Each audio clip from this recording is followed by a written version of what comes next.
What's up, guys? It's your boy TRaynard back with Conversations with TRaynard, and I have my special guest in the house, Latoya. How you doing today? I'm doing wonderful. How are you? I'm doing good. I see you got your Sunday best I know. on. I went to work today. All right, you went to work. You got dressed. Yeah, I Okay, got all dressed to right. work today. So you got dressed to come on the Conversations with T. Raynard show, That's huh? it. That's it. Okay, I appreciate the love. I appreciate the love. Now, the last segment, I talked about the love and relationship experience, and you Yes. were definitely in the house listening to the all male panel. I think I saw you sipping on some of the nice drinks we had and the I food. sure was, and I needed it. All right.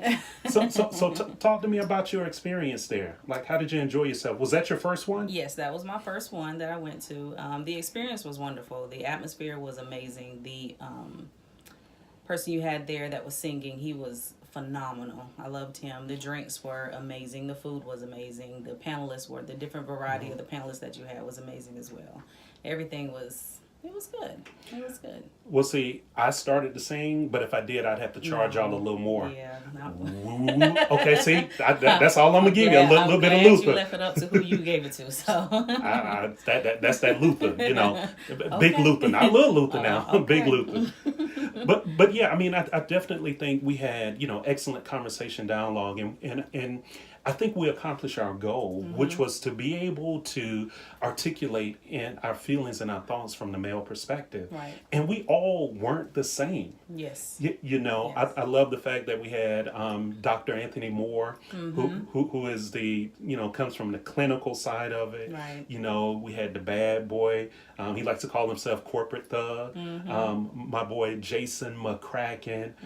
We had Robert G.G. Mallory up there. We had the married guy, London as Yep. well. And so I just really thought we had an excellent mix of people, and we just had a really good time. Right, right. It was, I definitely liked the variety. It was good to hear different perspectives and where they were in life compared to the question that you were asking them. So that was interesting to hear, I should say. All right. Did you get a discount because you were light skinned? Did? I don't know. Oh, Yeah. okay. Well, you know what? Because light skin is back in. Light skin never went away. Oh, it never went away. Oh, okay. Okay. It never goes away for us females. We have to deal with it all the time. Really? Yeah. Dark skin, light skin brothers, y'all go in and out. Oh. We pretty much constant. Right. Yeah. So are you now? I'm told that most fair skinned women prefer dark skinned men. Any truth to that? Well, I would say that my type is light skin, but I've never dated light skin. You're a type. Yeah. Why is your type light skin? I mean, I'm just saying that's just what I find like super attractive, but I've never dated light skin. So are you saying that dark skinned brothers are ugly? Is that what you're No, saying? that's not. Not at all. Okay. Okay. You're trying to trap me up, but no, that's not what I'm saying. I'm trying to get clarification. No, dark skinned brothers are not bad looking at all. Okay. See, there's a difference between light skinned men are in and dark skinned brothers aren't bad at all. So I caught that, but it's all good. Okay, well y'all are in. Okay, it's all good. All right. Now, with you, I know that you're a single mom. Raising three amazing kids. Tell me a little bit about like your life, like where are you from, and give us your quick snapshot of your life up to this point. Well, I'm originally from South Carolina. I was born there and I was raised in Atlanta. I moved when I was 3 years old to Atlanta, and I moved back to South Carolina in '05. Okay. So I've been there, ever since. It's about 13 years now, I guess. And that's pretty much my history. I, was born and raised right here. So I consider myself raised right here. So this is what I ATL. consider, this is what I consider home. Wow. So I'll always be home. So are you? What's your status? Are you married? Are you single? I am single. Okay, single as in not married, or single as in you're open to accepting applications? Single as in not married. Not married, okay. Yes. So you have a boo? I might. Okay. You might. Okay. I might have somebody have my eye on, Oh, okay. It's not anything official that I can speak on, but, Okay. I have prospects. Okay. Does he know? He better know. Wait, you said you have prospects? I mean, prospect. No, I think that was a Freudian slip. Joe, I caught it, man. I caught it. She said prospects, okay? The S slipped out. No. So what we're going to do is we're going to shift the conversation now to women who are players in Oh, 2018 prospects. There we go. Okay. So let me ask you something now. I mentioned that you have, 3 amazing kids and you are very involved in their lives. Has that been problematic in dating up to this point?